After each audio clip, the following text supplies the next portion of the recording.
Justo ahora, a más de 1000 pies sobre la calle 57 en Manhattan, hay una grieta.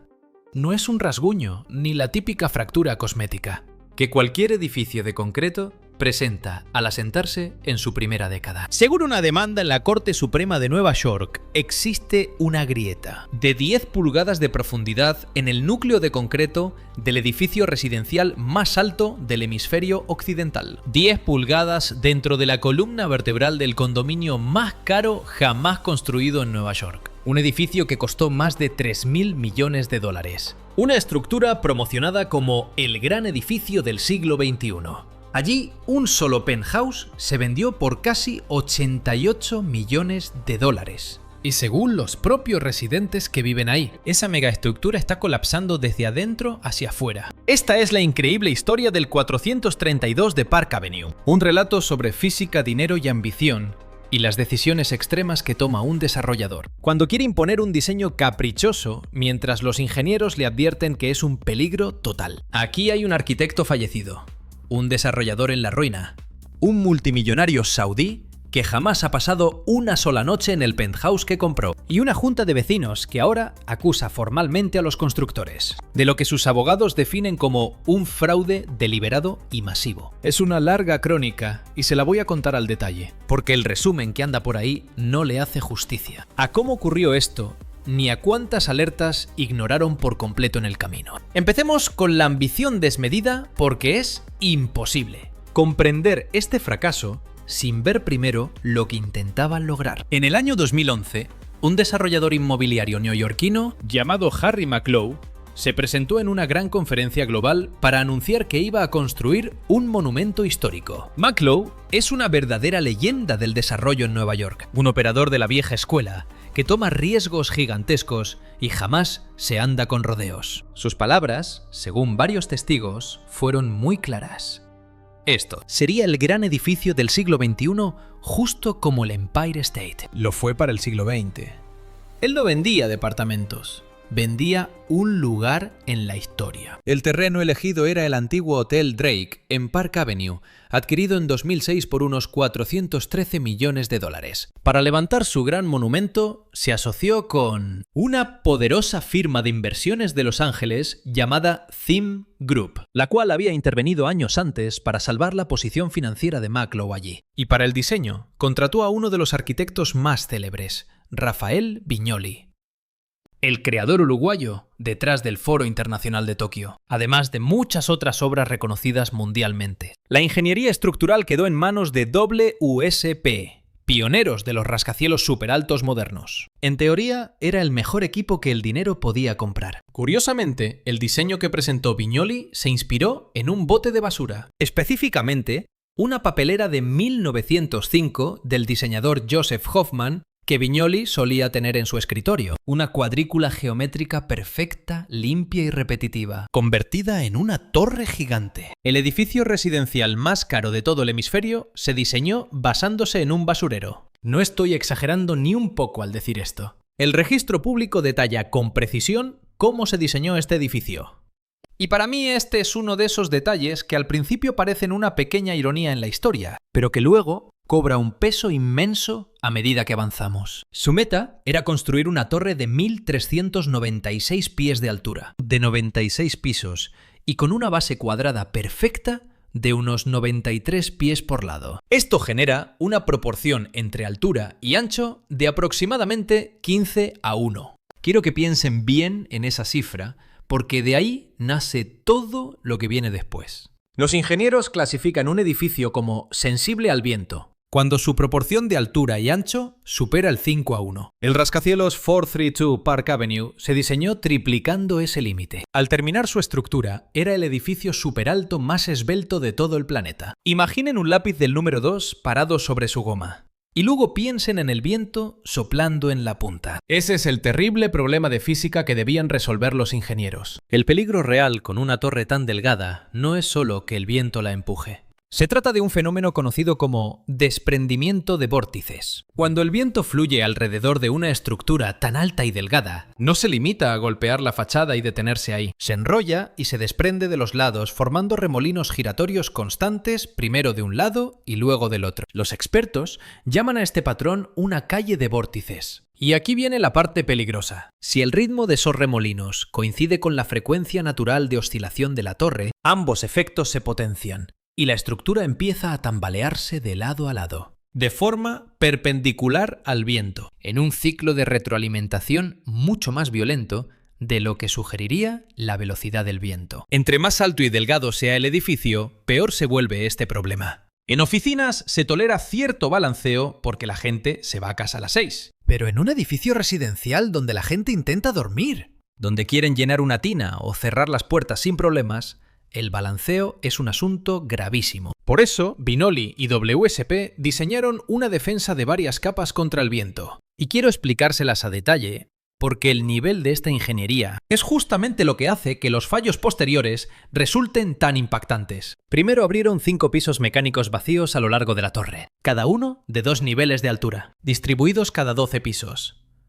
Estos son los huecos oscuros que se aprecian fácilmente desde la calle. La idea es que el viento pase de largo, como si perforaras la vela de un barco, rompiendo por completo esa peligrosa calle de vórtices, antes de que logre generar un ritmo destructivo. Segundo, instalaron vigas de estabilización de 2 pisos de altura en cada nivel mecánico, uniendo el núcleo central de concreto con las columnas exteriores para dar rigidez a la estructura. Tercero, envolvieron toda la torre con una cuadrícula de columnas de concreto blanco, como una especie de exoesqueleto, distribuidas de forma uniforme en toda su altura. Cuarto, aseguraron los cimientos con 60 anclajes de roca enterrados a unos 60 o 70 pies en el suelo de Manhattan. Y quinto en la cima, entre los pisos 86 y 89. Colocaron 2 enormes amortiguadores de masa, cada uno de unas 660 toneladas, diseñado para balancearse en dirección opuesta al movimiento del edificio y neutralizarlo. En el centro de todo esto, sosteniendo el sistema completo, hay un núcleo de concreto reforzado de 30 pies, con muros de 30 pulgadas en la base. Ese núcleo es la columna vertebral del edificio. Soporta el viento, resiste las fuerzas laterales. Es el único elemento en toda la estructura que jamás se puede arriesgar, porque si la columna falla, todo el sistema se derrumba con ella. Y esa columna, según la demanda de abril de 2025, es justo el lugar donde se encuentra la grieta de 10 pulgadas. Los materiales eran tan extremos como su propia geometría. Según los registros de ingeniería, el proyecto usó unas 70.000 yardas cúbicas de concreto y 12.500 toneladas de acero reforzado. Los primeros 38 pisos se vertieron con concreto de 14.000 libras por pulgada cuadrada, casi el doble de resistencia de una mezcla estándar para rascacielos, suficientemente fuerte como para sostener una montaña entera. Y para el exterior, el equipo desarrolló un cemento Portland blanco especializado, elegido específicamente por su tonalidad, para que destacara pálido y limpio frente a las torres de cristal de la ciudad. Los ingenieros estructurales describirían luego el reto de producir ese concreto blanco, que pudiera bombearse a casi 1.400 pies de altura, separarse ni perder color, como uno de los desafíos más difíciles del proyecto. Y aquí es donde debemos detenernos, porque este es el punto clave de la historia. El concreto blanco era su sello distintivo, su marca personal. Era el detalle que hacía al 432 de Park verse como tal. Y según la demanda, proteger ese concreto blanco manteniéndolo impecable y visible. Provocó una serie de decisiones que los residentes aseguran que arruinaron el edificio. Si ya tienen una postura clara sobre preferir la estética por encima de la durabilidad, mantengan esa idea fija porque les haré una pregunta sobre eso un poco más adelante. Y les aseguro que el debate en los comentarios va a estar buenísimo. Pero primero sigamos armando la línea de tiempo porque las advertencias, según la acusación, comenzaron antes de verter el primer piso. La construcción en el terreno del Hotel Drake comenzó formalmente hacia 2012. El contratista principal era Lendlease. Enfrentaban un desafío que jamás se había resuelto a esta escala. ¿Cómo viertes decenas de miles de yardas cúbicas de concreto blanco en una torre de 1.396 pies, en un terreno estrecho de Manhattan, con un cronograma ajustado sin arruinar el color, ni perder resistencia a medida que subes. La solución fue un sistema de encofrado autotrepante, un equipo con pluma de distribución y grúa que se elevaba hidráulicamente 16 pies cada vez que terminaban un piso, piso por piso. La torre creció a una velocidad que los observadores de la época llamaron inusual. Según la demanda de 2025, el gran problema de ese hermoso concreto era la durabilidad. Los ingenieros, dice el documento, querían añadir un ingrediente estándar llamado ceniza volante a la mezcla. Este aditivo hace al concreto mucho más resistente y evita que se agriete con los años. No es exótico. Se usa para hacer concreto en todo el mundo, pero las cenizas volantes, según la demanda, habrían oscurecido un poco el concreto. Eso habría arruinado el color blanco puro que era toda la identidad estética del edificio. Y por eso, según alega la demanda, rechazaron la petición de agregar cenizas. La cobertura de otros medios sobre esto ha difundido una frase de un ingeniero estructural que resume la decisión en 3 palabras: color o grietas. Quiero ser cuidadoso aquí porque no he podido verificar de forma independiente ese correo interno en el registro judicial que tengo disponible. Así que lo presento solo como algo que ha sido reportado y alegado, no como un hecho comprobado. Pero la acusación general de que sacrificaron durabilidad por apariencia, el núcleo de la demanda que la Junta del Condominio terminó presentando. Los ingenieros, según la propia demanda, propusieron entonces un plan de respaldo si no podían usar cenizas en el concreto. Podían cubrir el exterior con una membrana elastomérica gruesa y flexible, una capa impermeable para sellar grietas y evitar que el agua tocara el acero dentro del concreto. Y aquí viene la acusación, que se convirtió en el titular de toda esta historia. Según detalla la demanda, la constructora rechazó ese revestimiento porque una capa opaca alteraría el aspecto del concreto blanco, le quitaría atractivo visual ante los compradores más ricos del mundo. En su lugar, según la queja, la fachada recibió un sellador de silicona transparente. El mismo tipo de material que según la demanda se usa para proteger el casco de un yate. Un recubrimiento invisible para que el concreto blanco siguiera brillando. La estética del edificio, argumenta la demanda, se priorizó por encima de su propia seguridad. Personalmente, creo que esta decisión definirá todo el caso si las acusaciones se sostienen en el tribunal. Porque todo el desastre posterior viene de las filtraciones de agua en un concreto sin protección. Y quiero ser muy preciso con un detalle. Que los análisis serios explican bien y la prensa sensacionalista confunde por completo. En realidad hay 2 problemas totalmente distintos aquí. Uno es el agrietamiento de la fachada exterior de concreto blanco, que fue el motivo de debate sobre las cenizas y el revestimiento. El otro es la grieta de 10 pulgadas que luego se denunció en el núcleo estructural, lo cual es un asunto mucho más grave.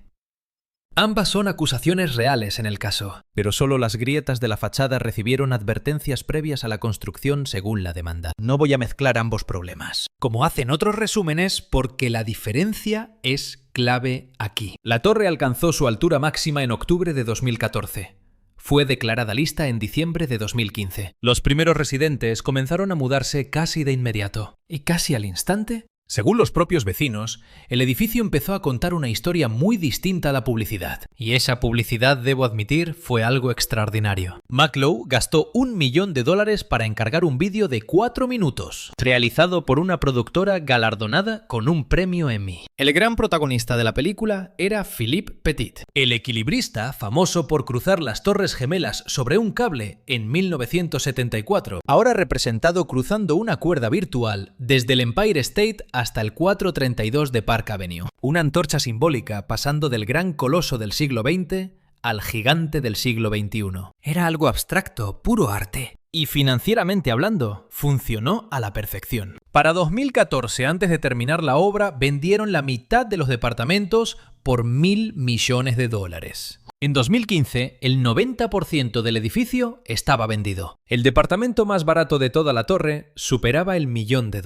El 432 de Park fue el primer condominio en Nueva York en superar los $2.000 millones en ventas. La proyección total de ventas rozaba los 3.100 millones de dólares. Y según las cuentas reportadas por la constructora, los socios se llevaron unos 900 millones de dólares en puras ganancias. Los compradores eran justo los que te imaginas. Fawaz Al-Hokeir, un magnate saudí cuyas empresas controlan las franquicias de grandes marcas mundiales en todo Medio Oriente. Pagó 87.700.000 dólares por el penthouse del piso 96 en 2016. El codesarrollador Theme Group financió esa misma compra prestándole 56 millones de dólares, según los informes. Thomas Peterffy, fundador de Interactive Brokers, se quedó con todo el piso 84. E incluso Jennifer López y Alex Rodríguez se mudaron allí en 2018. Muchos compraron usando empresas fantasma anónimas para ocultar sus nombres del registro público. Un detalle clave que revela la verdadera función de estas imponentes torres. Una gran parte de los departamentos en la cima de Billionaires Row jamás se diseñaron para ser hogares. Eran cajas fuertes. Sitios para guardar fortunas mundiales en un mercado estable, flotando sobre una ciudad donde casi nadie vivía. Y aquí es donde quiero hacerte la primera pregunta importante, porque estamos a punto de dejar atrás la ambición para adentrarnos en los fracasos. Y la sección de comentarios siempre es lo mejor en estas historias. Cuando compras algo puramente como un trofeo, solo para guardar tu dinero, ¿crees que tienes derecho a indignarte si se cae a pedazos, igual que alguien que de verdad necesitaba un hogar? De verdad quiero saber qué opinas, porque eso cambia por completo la forma en que verás lo que viene. Déjamelo saber en los comentarios antes de seguir adelante. Y compáralo con lo que pienses al final para ver si cambiaste de opinión. Porque los problemas, cuando aparecieron, llegaron con todo. Las primeras ventas apenas se habían cerrado cuando el agua comenzó a brotar. El 5 de noviembre de 2017, según los registros. Una inundación catastrófica arrasó el edificio entre los pisos 83 y 86. Un comprador llamado Juan Beckman Vidal, el presidente de la famosa tequilera José Cuervo y miembro de una de las familias más ricas de México, ya había firmado el contrato de un departamento, valorado en 46.250.000 dólares en el piso 86. Después del desastre, demandó para recuperar su depósito millonario. Ese conflicto se resolvió en silencio un año después. Pero las filtraciones no se detuvieron ahí. A finales de noviembre de 2018 ocurrieron dos graves inundaciones con solo 4 días de diferencia. Una brida reventó en el piso 60 el 22 de noviembre y falló una tubería en el piso 74 el 26 de noviembre. El agua cayó por 2 de los 4 huecos de ascensor. Según los registros, el daño total por agua solo en 2018 alcanzó los 9.700.000 dólares. 35 apartamentos sufrieron daños por filtraciones. Un ascensor quedó fuera de servicio por semanas. Y las primas de seguro del edificio, según comentan los propios residentes, subieron un 300% en 2 años. Para 2019, los residentes ya organizaban reuniones de propietarios. Y las actas de esas juntas parecían relatos sacados de un barco fantasma. Crujidos, golpes, chasquidos. Tabiques metálicos crujiendo cuando el edificio se movía con el viento. Un silbido constante en los marcos de las puertas y en los huecos de los ascensores. Las tuberías dentro de las paredes, según las quejas, vibraban con tanta violencia. Al balancearse la torre, que las bañeras quedaron prácticamente inutilizables, porque el agua simplemente no se quedaba quieta. Y luego está el detalle que más llamó la atención de la opinión pública: el conducto de basura. El conducto de basura de Park Avenue 432 es una caída vertical directa, de casi 1.300 pies, totalmente recto y sin nada que frene la caída. Cuando alguien en un piso alto arroja una bolsa de basura, esta acelera durante todo el trayecto, y para cuando llega al fondo, se desplaza a una velocidad cercana a su límite terminal. Según las actas de la Junta, los vecinos reportaron que el impacto vibraba en las paredes de sus dormitorios. Un sonido que describieron como una bomba estallando dentro del edificio, de manera constante, cada vez que alguien sacaba la basura. Imagina pagar 20 millones de dólares por un departamento en la torre más exclusiva de Nueva York y que te despierte un estallido cada vez que un vecino tira un cartón de leche. Llegó Halloween, 31 de octubre de 2019. El viento arreció sobre Manhattan. Un residente subió a uno de los ascensores residenciales del edificio. El sistema diseñado para vientos fuertes ralentizó la cabina y luego se detuvo por completo. Aquel residente quedó atrapado dentro de la cabina, flotando sobre la calle 57 durante 1 hora y 25 minutos. La causa, según los reportes, se debió al movimiento del edificio por el viento que superaba lo que el sistema del ascensor podía tolerar. En junio de 2021 ocurrió una explosión eléctrica en un cuarto de máquinas. Según los informes, un contratista que reparaba una fuga perforó un cable con corriente y salió despedido por el impacto. Fue, según relataron los residentes, la segunda explosión de este tipo en 3 años. Si llevan la cuenta mental de todo lo que ha fallado en un edificio que no tiene ni una década, quiero que escriban su cifra en los comentarios ahora mismo. Solo su estimación de cuántos defectos distintos creen que revelaría un análisis forense en esta torre. Guarden ese número, porque cuando les revele la cifra real que arrojó el estudio de la Junta, quiero ver qué tan cerca estuvieron. En septiembre de 2021, la Junta de Condominio demandó formalmente a los desarrolladores, el grupo Thiem Maklow Properties y la entidad patrocinadora creada para la torre. Según los reportes de Bloomberg, la Junta exigía la suma de 250 millones de dólares por daños y perjuicios. Y la denuncia formal detallaba más de 1.500 defectos de diseño y construcción solo en las zonas comunes del edificio, calificando a muchos de ellos como graves riesgos de seguridad. La demanda formal contenía una frase que de inmediato se hizo famosa. Describía la situación como uno de los peores casos de negligencia en el desarrollo de condominios de lujo en Nueva York. Los residentes afirmaban que el propio presidente de Thiem Group admitió en privado que el ruido y las vibraciones eran, según él, intolerables. Los desarrolladores rechazaron la demanda categóricamente, calificándola de descabellada. Definieron al rascacielos 432 Park como una joya, con una compleja sinfonía de sistemas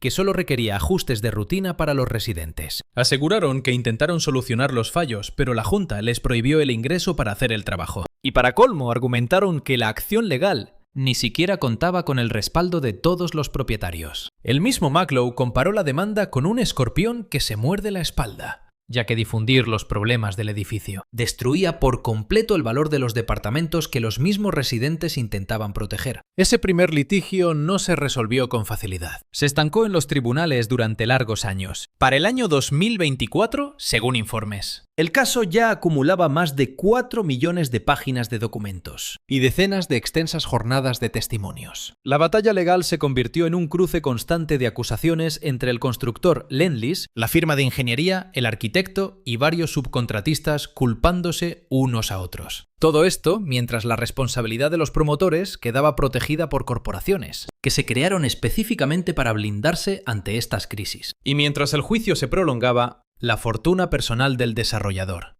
se derrumbó por completo en una ironía que parece casi de película. En el año 2022, Maklow compró 3 unidades en su propio edificio, en los pisos 78 y 28, por 47 millones. El financiamiento de esa compra, según los informes, provino de préstamos de más de 46 millones de dólares, otorgados por su propio socio, el grupo Thiem. La relación entre Maklow y Thiem ya se había quebrado hace tiempo, con Maklow acusando a Thiem de estafarlo con más de 100 millones de dólares de ganancias que le correspondían, mientras Thiem alegaba que Maklow vivía con lujos extremos y no pagaba sus deudas con ellos. En agosto de 2023, Thiem inició el embargo de sus propiedades. Él intentó frenar el embargo declarándose en bancarrota, pero fue inútil. El hombre que llamó a 432 Park el edificio del siglo XXI lo perdió todo. Departamentos de su interior embargados por el mismo socio con quien los construyó. Esas unidades confiscadas del piso 78, según los informes, se vendieron a principios de 2026 por unos 53 millones de dólares. Vendidas no por Maklow, sino por una entidad vinculada a Thiem. En marzo de 2023 falleció Rafael Viñoly.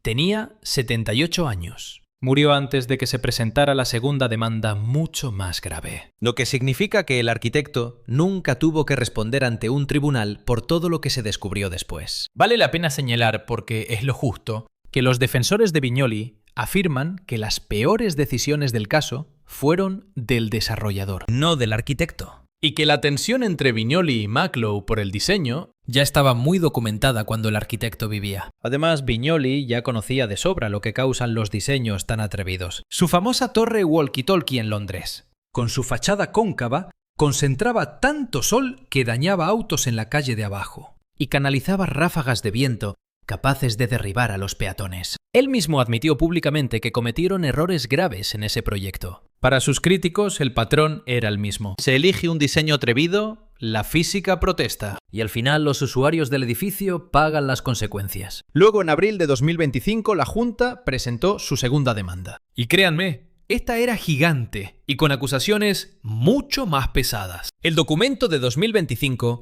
tiene 46 páginas. Reclama 165 millones de dólares y lanza una frase que antes no usaron: fraude deliberado y sistemático. La acusación central aquí no es simplemente que el edificio se construyó mal, es que los desarrolladores sabían de los fallos y los ocultaron para seguir vendiendo a precios altísimos, según la demanda. Un estudio de la fachada en 2016, en plena venta de departamentos, detectó 1.893 defectos en el exterior, de los cuales más de la mitad ponían en riesgo vidas humanas. Aseguran que ocultaron ese informe a los compradores que firmaban contratos en ese momento. La demanda va más allá.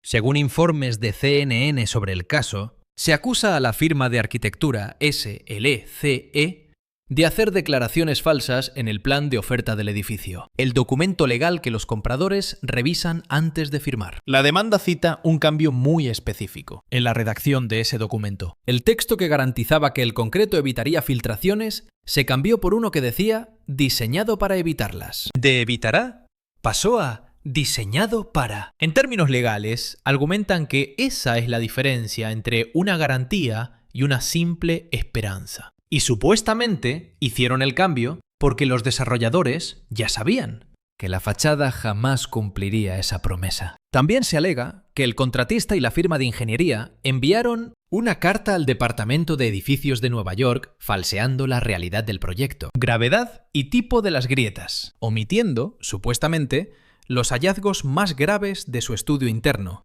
mientras la gente seguía comprando y mudándose al edificio. Y en medio de todo esto destaca esa grieta de 10 pulgadas. Según la demanda de 2025, el diseño defectuoso de la fachada la dejó plagada de miles de grietas graves, desprendimientos y constante deterioro, lo que provocó filtraciones masivas de agua, inundaciones y, lo peor, la corrosión del acero que refuerza las columnas de concreto. Les leo textualmente esta grave acusación porque representa el verdadero núcleo de la preocupación estructural. Cuando el agua alcanza el refuerzo de acero dentro del concreto, el metal empieza a oxidarse. Cuando se oxida, se expande duplicando o triplicando su volumen original. Esa presión agrieta el concreto circundante de adentro hacia afuera. Las nuevas grietas dejan pasar más agua, y más agua oxida aún más acero. Es un ciclo destructivo que se alimenta a sí mismo. Nunca se estabiliza ni retrocede. Solo. La demanda sostiene que este proceso ya está ocurriendo en las columnas de soporte de la estructura y que en algún lugar del núcleo, la columna que sostiene toda la torre, de 1.396 pies de altura contra el viento, tiene una grieta de 10 pulgadas de profundidad. Los desarrolladores lo niegan todo. El grupo CIM, en comunicados oficiales enviados a diversos medios, declaró que rechaza enérgicamente cada acusación y que de inmediato buscará desestimar esta demanda civil. Previamente tildaron las quejas de los vecinos como exageradas. Según los registros públicos más recientes, el caso sigue pendiente. Aún no hay un veredicto. Y estas acusaciones no se han probado ante un tribunal. Quiero ser muy claro con esto, porque realmente importa. Es un litigio en curso, no una sentencia. Todo esto es lo que sostiene la Junta de Propietarios, respaldado por estudios técnicos y los documentos de venta que citan sus abogados. La constructora tiene derecho a defenderse y ya ha expuesto sus argumentos con total claridad. Ahora quiero pasar a la parte de esta historia que considero que recibe muy poca atención, lo que realmente ha sido vivir en ese lugar y lo que el dinero provocó. En 2021, el reportero de New York Times, Stephanos Chen, publicó la crónica definitiva sobre los residentes. Una vecina llamada Sarina Abramovich, que pagó $17 millones por su departamento en 2016, relató que estaba convencida de comprar el mejor edificio de Nueva York, que los promotores lo promocionaban como un regalo para el mundo, pero resultó no serlo. Nos confesó que allí dentro todo el mundo se odiaba entre sí. Afirmó que si hubiera sabido entonces lo que sabe hoy, nunca habría comprado esa propiedad. Y nos dejó una frase que creo que define todo este caso mucho mejor que cualquier reporte técnico de ingeniería. Todo allí, afirmó ella, era mero camuflaje. El colapso financiero cuenta la misma historia, pero en cifras. Thomas Peterffy vendió su departamento del piso 84 en 2024 por $13.5 millones. Una pérdida enorme frente a lo que había pagado. Otro departamento en el piso 79, ofrecido al inicio por $135 millones, bajó a 92 millones en 2023 y se vendió por 65.6 millones ese octubre. Millones de dólares, menos de la mitad del precio inicial. Y el ático, un trofeo de 87,7 millones en el piso 96, que Fawad Al-Hokair compró en 2016 y donde dicen que jamás pasó una noche, se convirtió en el símbolo del colapso. Lo ofreció en 2021 por 169 millones de dólares, buscando casi duplicar su inversión en el auge del lujo post-pandemia y romper el récord de la ciudad. No se vendió. Rebajó el precio a 130 millones de dólares en 2023. Lo bajó de nuevo a 105 millones de dólares en 2024. Y aquí debo corregir un dato completamente falso, que circula en las versiones más descuidadas de esta historia. El ático nunca se ofreció por 15 millones de dólares. Esa cifra es falsa. La verdad es lo suficientemente impactante sin necesidad de exagerar. Un multimillonario saudí lleva años intentando deshacerse de un ático de 88 millones de dólares, recortando el precio por decenas de millones. Y según los últimos reportes, incluso con semejante rebaja, ha resultado sumamente difícil de vender. Los compradores más ricos del mundo han mirado ese departamento y al ver las demandas que rodean al edificio, decidieron marcharse. Incluso los lujos exclusivos reflejan el problema. El restaurante privado, que debía ser el mayor beneficio para los residentes, costaba a cada hogar unos $1.200 anuales cuando el edificio abrió en 2015. Para 2020, según los residentes, esa tarifa anual ya rondaba los $15.000. Los gastos para mantener el edificio en funcionamiento recaían sobre los propios habitantes de formas que la publicidad jamás mencionó. Y la factura más grande aún no ha llegado. Según estimaciones, restaurar los dos amortiguadores de 660 toneladas en la cima de la torre, esos gigantescos contrapesos, que son lo único que evita que el edificio oscile de manera inhabitable, costaría cerca de 100 millones de dólares por sí solo. Reparar la fachada costará algo similar, para un edificio que aún no tiene 10 años. Las facturas de reparación alcanzan cientos de millones de dólares, además de los litigios, que según informes consumen millones de dólares al año en honorarios legales, por sí solos.